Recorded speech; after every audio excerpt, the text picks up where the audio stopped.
बहुत मियारी कलाम है। ख़वातीन के हवाले से जितनी गहराई से आपने अपने जज्बात को शायर में ढाला है बहुत अहम है, लेकिन ये काम अधूरा। क्या करूं वकार साहब, मैंने बहुत कोशिश की कि मैं ये काम मुकम्मल कर लूं, लेकिन मेरी जहनी हालत मुझे इजाज़त ही नहीं दे रही। मैं आपकी उलझन को समझ रहा हूँ नवीन महर, लेकिन ज़िंदगी में बड़े काम छोटी छोटी रुकावटों से गुजर के ही किए जाते हैं। ये रुकावटें मेरे इख्तियार से निकलती जा रही हैं, जिन्हें मैं खुद से दूर नहीं कर सकती।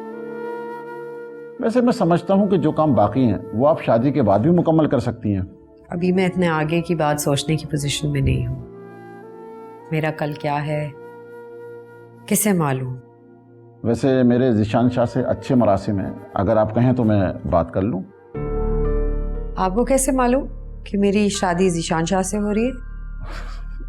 अरे भाई, आप दोनों की मंगनी की खबर तो दबे पांव जगह जगह पहुंच रही है। असल में ज़िशान शाह काफ़ी मकबूल हैं अपनी बिजनेस कम्युनिटी में।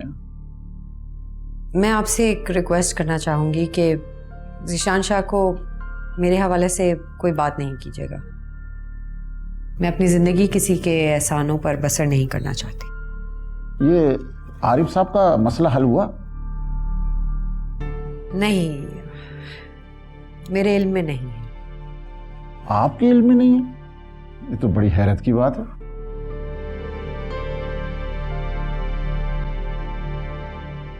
आजकल हैरत की बात कोई रही नहीं। जिंदगी ने सबसे इख्तियारात वापस ले लिए। जिंदगी ने सबसे इख्तियारात वापस नहीं लिए, बल्कि जिंदगी ने बेईमानी की है। कुछ लोगों से इख्तियारात छीनकर कुछ लोगों में बांट दिए हैं, और वो शायद जिंदगी के पसंदीदा लोग थे। आपको क्या बताना वकार साहब, जिंदगी कुछ देकर वापस ले ले तो बहुत दुख होता है। देखिए, मैं फिर भी चाहूंगा कि आप किसी तरह अपना काम मुकम्मल कर लें।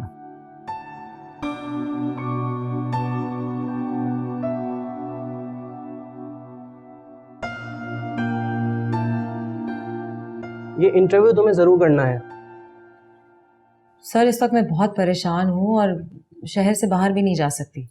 अरे वो गांव दूर ही कितना है। सुबह मुल्तान की फ्लाइट पकड़ो, बस का सफर करके 1 से 1.5 घंटे में वहां पहुंच जाओगी। ये चौधरी आलमदीन है क्या शख्सियत? नाम से तो कोई आलिम फाजिल लगता है। अरे नहीं, अनपढ़ है।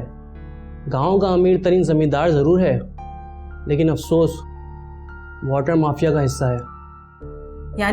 यानी ये कि वो झीलों से पानी चोरी करके अपनी ज़मीनों को सैराब कर रहा है, और छोटे काश्तकारों को इतना पानी नहीं मिल रहा जितनी उन्हें ज़रूरत है।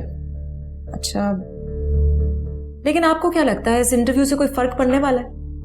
ज़रूर। देखो, कवानीन नाफिज करना हमारी जिम्मेदारी नहीं है, सिर्फ उन समाजी और माशरती बुराइयों की निशानदही करना है जिनकी इस्लाह होनी चाहिए, और लोगों को शऊर देना भी हमारी जिम्मेदारी है कि उनके हुकूक क्या हैं और उन पर डाका कौन डाल रहा है। और अगर ये सवालात सुन के वो उछल पड़ा तो? उछल पड़े तो उछलने दो। वो पानी चोरी करके जुर्म कर रहा है। पानी पर सबका हक है। वो अपने रिसोर्सेज यूज करके नहरों का पानी अपनी ज़मीनों की तरफ मोड़ रहा है। ठीक है, मैं चली जाती हूँ, लेकिन मेरी जहनी हालत इस वक्त ठीक नहीं है। अगर ये रुकावटें हमें अपनी जिम्मेदारियों से रोकें तो सोचो कितना बड़ा खसारा हो सकता है। मैं समझती हूँ खुर्रम साहब। समझती हो तो सफ़र की तैयारी करो, और हाँ, अलमदीन की ज़मीनों और उन नहरों जिनका पानी वो अपनी तरफ मोड़ रहा है, उसकी फुटेज ज़रूर बना लेना।